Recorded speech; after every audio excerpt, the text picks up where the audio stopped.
Hello বন্ধুরা, আজ আমরা জানবো যে ইতিহাসের একটি আজব ঘটনা। চলো বন্ধুরা আমরা জেনে নেই।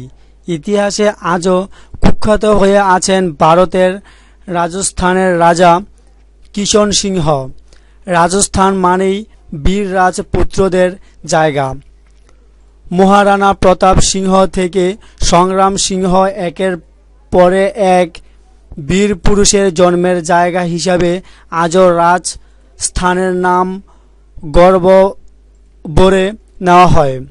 এমনকি রানী পদ্মাবতী, যিনি আলাউদ্দিন খলজির হাত থেকে সম্মান রক্ষার্থে স্বামীর চিতায় জ্যান্ত আত্মাহুতি দিয়েছিলেন, তার কাহিনী শুনে আজও ভারতীয় নারীরা অনুপ্রেরণা পান।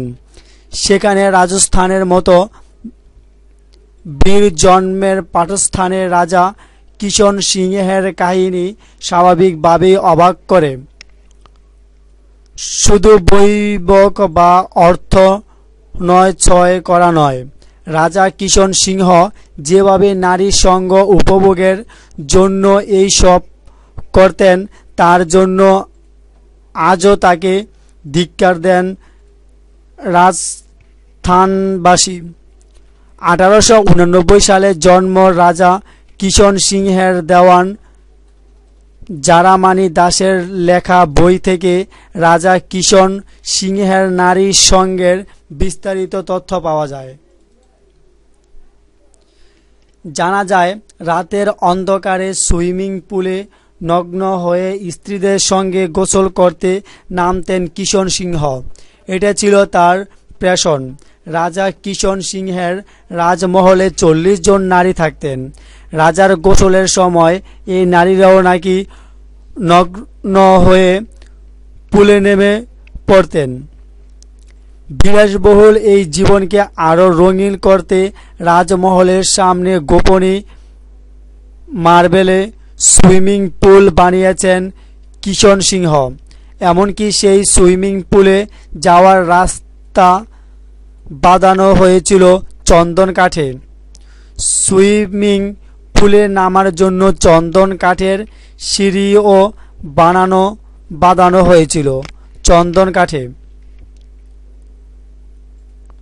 এই রাস্তা বাঁধানো হয়েছিল, নামার জন্য চন্দন কাঠের সিঁড়িও বানানো হয়েছিল।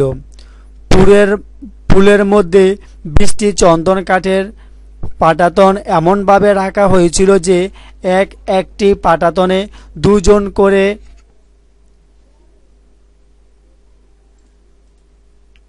রানী আরামদহে দাঁড়াতে পারতেন।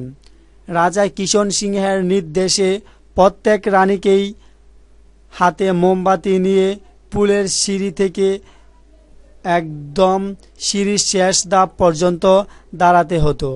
মোমবাতি হাতে রানীরা পুলে এসে হাজির হলে নিভিয়ে দেওয়া হতো রাজপ্রাসাদের সমস্ত আলো। রানীরা পুলের সামনে এসে দাঁড়ানোর পর রাজা পুলে আসতেন।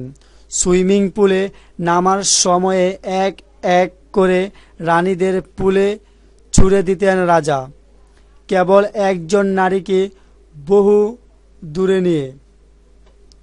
নিতেন। রাজা পুলে নামলে নগ্ন অবস্থায় হাতে মোমবাতি নিয়ে নৃত্য পরিবেশন করতে হতো রানীদের উদ্দেশ্য কিষণ সিংহের কঠোর নির্দেশ ছিল, মোমবাতি যেন না নিবে।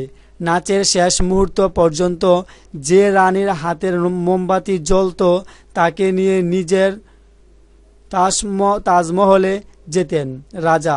এর মানে এই রানী সেই রাতে রাজার সঙ্গে রাত কাটানোর সুযোগ পেতেন। থ্যাংক ইউ বন্ধুরা।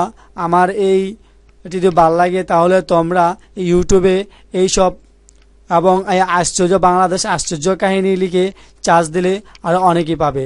ধন্যবাদ এভরিবডি।